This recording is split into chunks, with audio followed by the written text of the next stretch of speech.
So guys हम लोग काशी पहुंच चुके हैं और अभी हम लोग 3 बजे निकल रहे हैं दर्शन के लिए, काशी विश्वनाथ जी के दर्शन के लिए। और भी जो भी हो सकता है आज करेंगे, क्योंकि आज हम लोग को आते आते यहाँ 1 बजा और 1-2 घंटे का हमने रेस्ट भी लिया और साथ में लंच भी किया।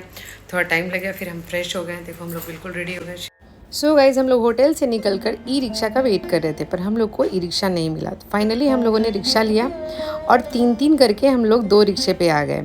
शिवांश मेरे साथ आ गया और मेरी बहन भी मेरे साथ आ गई। तो हम 3-3 थे। शिवांश पीछे बैठा बिकॉज़ उसे फीलिंग लेनी थी, तो वो बोला मम्मा मैं पीछे बैठूंगा। सो बहुत खुशी खुशी पीछे बैठा और मैं और मेरी बहन आगे बैठे। और बहुत दिन के बाद हम एक साथ रिक्शे पे जा रहे थे, तो हम बहुत खुश थे। सो गाइज़ बनारस में फ़र्स्ट टाइम आई हूँ, तो मैं हर चीज़ एक्सप्लोर करना चाहती हूँ। और ये मेरी बहुत ही अच्छी शुरुआत हुई कि मैं रिक्शा से जा रही थी और हर चीज़ देखते जा रही थी। सो हमारी जर्नी स्टार्ट हो गई। पहली जर्नी हमारी थी विश्वनाथ टेम्पल का। सो हम लोग बढ़ते जा रहे थे और एक दूसरे को बाय करते जा रहे थे। बहुत मज़ा आ रहा था गाइज़।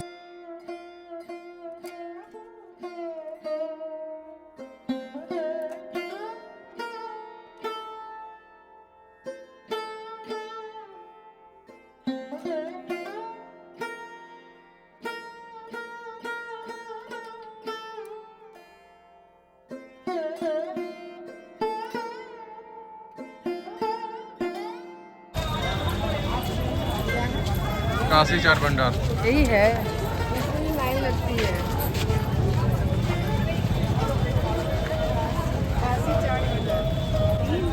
काशी चाट भंडार देखा फर्स्ट टाइम। बहुत दिन के बाद हम लोगों ने रिक्शा में सफ़र किया सारे लोगों ने।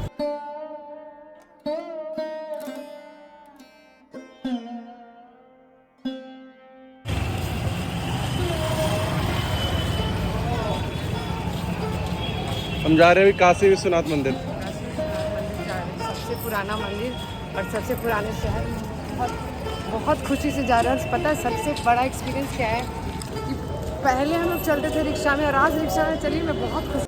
सो गाइज़ हम लोग फ़र्स्ट टाइम बनारस आए थे, तो हमें आइडिया नहीं था कि हमें कैसे दर्शन करना है। तो हम लोगों ने गाइड लिया था, तो गाइड ने हमें गाइड किया कि आप लोग सुगम दर्शनम का टिकट ले लो। सुगम दर्शनम का गाइज़ टिकट बड़ों के लिए 250 का था और बच्चों का फ्री था। सो हम लोगों ने टिकट लिया और फुल माला लिया और उसके बाद गेट नंबर 4 से हम लोगों ने इंटर किया और उसके बाद हम मंदिर में प्रवेश कर गए।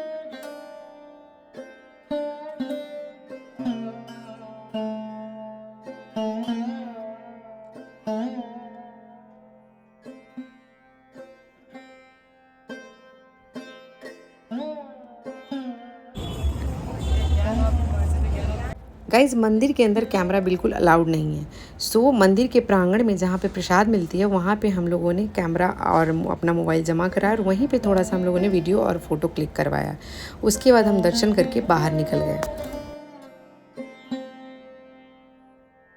गाइज़ हम गेट नंबर 4 से ही बाहर निकले और बाहर निकलते के साथ मैंने बहुत बड़ा त्रिशूल देखा। उसके बाद मैंने नंदी महाराज को भी चौराहे पे देखा। मुझे इतनी खुशी हो रही थी गाइज़ कि मैं हर चीज़ को कैप्चर करते जा रही थी। हर चीज़ को मैं एक भी चीज़ मिस नहीं कर रही थी। मैं कैमरा भी रखी थी और मैं देखते भी चल रही थी। और गाइज़ मैंने एक चीज़ और एक्सपीरियंस किया। मैंने सुना था कि बनारस गलियों का शहर है, पर फर्स्ट टाइम मैंने एक्सपीरियंस किया। मुझे बहुत ही ज़्यादा खुशी हो रही थी, मैं बहुत एक्साइटेड थी।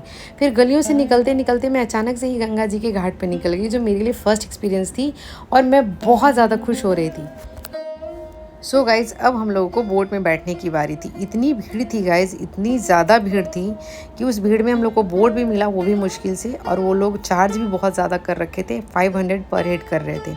हम लोगों ने किसी तरह से बार्गेनिंग करके 300 पे उनको किया और हम लोग को बोट फाइनली मिला। बिकॉज़ इतनी भीड़ थी, वो बोल रहे थे हमारा सीज़न है और इस सीज़न में वो चार्ज भी अपने अपने अकॉर्डिंग ही करते हैं, जो कि गलत है। हमें आइडिया नहीं था गाइज़, इसलिए हमें जो उन लोगों ने मांगा उसमें से थोड़ा बार्गेनिंग करके हम लोग बैठे और हमारी जर्नी शुरू हो गई। क्योंकि उसमें से 80 घाट उन लोगों ने, 80 घाट गाइज़ एक नाम भी है एक घाट का, बट 80 घाट वो घुमाएंगे भी, ऐसा उन्होंने बोला। और साथ में उन्होंने गंगा जी का आरती भी बोला। गाइज़ ये मणिकर्णिका घाट है, जहाँ पे कहते हैं कि दिन रात वहाँ पे बॉडी जलते रहती है। सो हम वो देखते जा रहे थे, हर घाट के बारे में वो बताते जा रहे थे बोर्ड वाले भैया, और हम सुनते जा रहे थे। तो हमें बहुत अच्छा तो लग रहा था, साथ साथ हम थोड़ा हमारे लिए नया भी था गाइज़, तो हम बहुत ज़्यादा एक्साइटेड भी थी, बहुत खुश भी थे।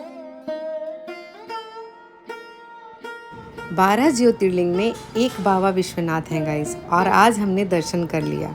और अब मैं बात करती हूँ गंगा मैया की। शाम का वक्त था गाइस, और सनराइज बिल्कुल गंगा मैया पे पड़ रहा था। गंगा मैया इतनी खूबसूरत लग रही थी, जैसे लग रहा था बिल्कुल बलखा रही हैं, बिल्कुल लहरा रही हैं। बहुत ही ज़्यादा सुंदर लग रहा था गाइस। पहली बार मैंने एक्सपीरियंस किया, क्योंकि मैंने अभी तक सिर्फ सुना था कि बनारस घाटों का शहर है। आज पहली बार मैंने देखा कि एक तरफ पूरा बनारस और एक तरफ सिर्फ घाट। और केवट भैया हमें सारे घाटों का नाम और उसका इतिहास बताते चल रहे थे गाइस, जैसे दशाश्वमेध घाट, 80 घाट, राजेंद्र प्रसाद घाट, हरिश्चंद्र घाट, मणिकर्णिका घाट, राजा घाट, गंगा महल घाट, सिंधिया घाट, खिड़किया घाट, मुंशी घाट, दरभंगा घाट, राणा महल घाट, चेत सिंह घाट, तुलसी घाट, ऐसे 84 घाट उन्होंने दिखाया भी और उनके बारे में बताया भी। और अब बारी थी गाइस गंगा आरती की। तो गंगा आरती होने के पहले जो हमारी नाव थी वो हमें ले जाके दशाश्वमेध घाट पर लगा दिया गया, क्योंकि अभी गंगा आरती होना बाकी था गाइस।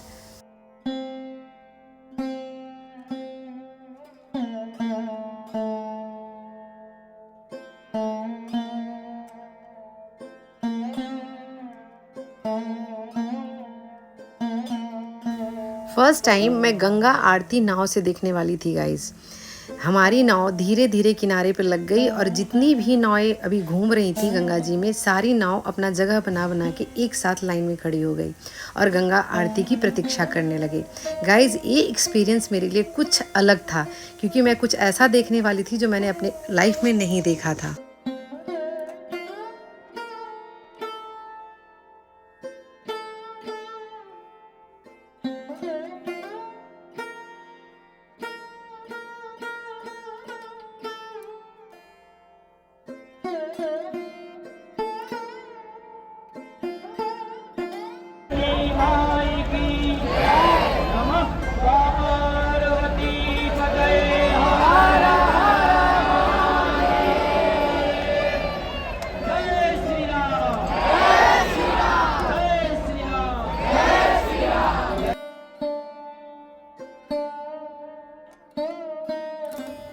मित्रों, अगर आप बनारस गए हो और बनारस का गंगा आरती नहीं देखा तो समझो कुछ नहीं देखा।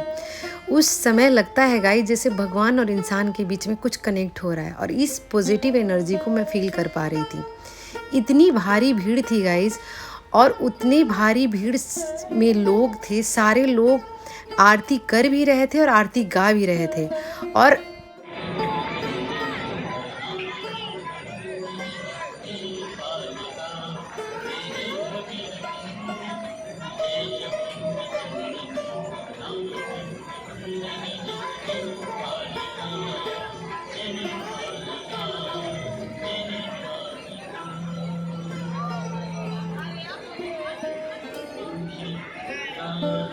पूरा जो वातावरण था, पूरा जो इन्वायरमेंट था, वो बिल्कुल भक्तिमय हो गया था गाइज। और सब जगह सिर्फ गूंज आ रही थी, बिल्कुल आवाज़ आ रही थी गंगा आरती की, जो बहुत ही ज़्यादा अविस्मरणीय है गाइज। वो दृश्य मैं कभी भूल नहीं सकती हूँ। बहुत ही सुंदर आरती थी।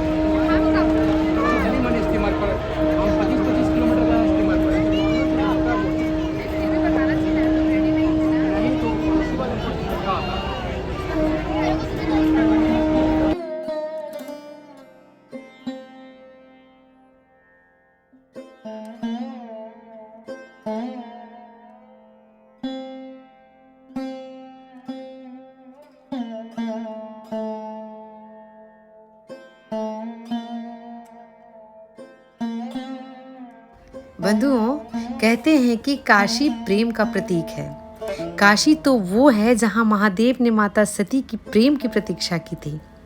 काशी जहाँ महादेव 108 जन्मों की साधना तक माता सती को माता पार्वती के रूप में सृजित होते देखा। काशी जहाँ महादेव ने प्रेम सिखाया नहीं फ्रेंड्स, प्रेम को जिया भी। काशी में तो महादेव का नाम भी बिना माता पार्वती के अधूरा है दोस्तों। तभी तो काशी में महादेव को कहते हैं नमः पार्वती पतये हर हर महादेव। और इसके बगल में सामने आपका लास्ट घाट मणिकर्णिका घाट। यहाँ 24 आवर्स डेड बॉडी जलता रहता है। 3 दिन डेड बॉडी नहीं जलेगा, पूरा काशी नगरी नाश हो जाएगा। ऐसा वरदान और श्राप दोनों है। अगर आप लोग शांति बनाएंगे तो हम सुनाएंगे। यही मोक्ष नगरी है, मोक्ष धाम है। आप लोग शांति बनाइएगा, हम सुना रहे हैं। एक बार शंकर भगवान पार्वती माँ ब्रह्मांड में भ्रमण कर रहे थे। भ्रमण करते समय देखे यहाँ जंगल बहुत खूबसूरत था। यहाँ साधु संत ऋषि मुनि पूजा पाठ तब किया करते थे। शंकर भगवान पार्वती माँ यहाँ आए, दोनों लोग। यहाँ आने के बाद में शंकर भगवान विश्राम करने जा रहे थे। विश्राम करने के पहले अपना त्रिशूल गाड़े पूरा पाताल लोक में चला गया। उसी त्रिशूल के नोक से पूरी काशी नगरी का निर्माण हुआ। फिर यहाँ पार्वती माँ का इच्छा हुआ स्नान करने को। जब स्नान करने लगी तो स्नान करते समय उनका कान का कड़ी गिर गया। शंकर भगवान से बोली, मेरा कान का कड़ी गिर गया है, जब स्नान करने जाना ढूंढ के लाके दे देना। शंकर भगवान जब स्नान करने गए तो ढूंढने लगे। ढूंढते ढूंढते उनका मस्तक का मणि गिर गया, जिसको तीसरा नेत्र बोलते हैं। दोनों ज्वाइंट हुआ, नाम पड़ा मणिकर्णिका घाट। यहाँ पे 33 कोटि देवी देवता को बुलाया गया ढूंढने के लिए, किसी को नहीं मिला। पार्वती माँ क्रोध में आ गई। क्रोध में आके इस भूमि को श्राप दे दी। बोली, जिस तरह मेरा हृदय जल रहा है और सुलग रहा है, उसी तरह यहाँ का भूमि हमेशा जलता ही रहेगा, हमेशा सुलगता ही रहेगा। ऐसा करके श्राप दे दी। फिर विष्णु भगवान को बुलाया गया। विष्णु भगवान आए, मत्स्य का रूप पकड़ करके पानी के अंदर गए, कछुए का। पानी के अंदर से उनका मणि और कड़ी दोनों ढूंढ करके लाए दिए। पार्वती माँ प्रसन्न हुई। विष्णु भगवान बोले, हे माता, अपना दिया हुआ श्राप वापस लीजिए और इस भूमि को मुक्त करिए, और इस भूमि को मुक्त करिए। पार्वती माँ बोली, दिया हुआ श्राप वापस नहीं ले सकती हूँ, पर मैं यहाँ एक वरदान दे रही हूँ। कहीं भी से डेड बॉडी आएगा, गंगा माँ में स्नान करा के वो जलाया जाएगा, वो सीधा स्वर्ग लोक जाएगा, बैकुंठ लोक जाएगा। या कहीं भी से अस्थियाँ लेके आएगा, मणिकर्णिका घाट के सामने विसर्जित करने से उसको भी स्वर्ग लोक प्राप्त होता है, बैकुंठ लोक प्राप्त होता है। ऐसा वरदान भी। फिर इसके बाद में 12 बजे नाइट में जो भी डेड बॉडी जलता है, लेडीज या जेंट्स का, काशी विश्वनाथ टेम्पल को 2 kg भस्म जाता है। जैसे उज्जैन में भस्मा आरती होता है, यहाँ मंगला आरती होता है। ऑफलाइन ऑनलाइन 500 रुपये टिकट दे छू करके दर्शन मिलता है। सो गाइज, केवट भैया ने हमें पूरी कहानी बताई और उसके बाद हमारी नाव धीरे धीरे किनारे पे लगने लगी। गंगा मैया पे हल्की हल्की रोशनी पड़ रही थी गाइज, जो बिल्कुल शांत चित उनका बहुत सुंदर लग रहा था। रात हो चुकी थी गाइज और अब हमें आना था, लेकिन उसके पहले हमें भैरवनाथ जी का भी दर्शन करना था गाइज। सो हम लोग वहाँ से निकल गए और भैरवनाथ की तरफ चले गए। फिर से हम लोगों ने गलियों से होते हुए भैरवनाथ जी पहुँचे। वहाँ भी बहुत भीड़ थी गाइस, जबकि रात हो चुकी थी, उसके बाद भी बहुत भीड़ थी। हम लोग लाइन में रहे, लेकिन हम लोग को दर्शन बहुत अच्छे से हुआ। उसके बाद हम वापस अपने होटल की तरफ चले आए गाइस। अगर आपको मेरी वीडियो अच्छी लग रही हो तो मेरे चैनल को ज़रूर सब्सक्राइब करो, लाइक करो, कमेंट करो। मैं फिर से अगले ब्लॉग में वापस से आऊँगी। तब तक थैंक यू फॉर वॉचिंग।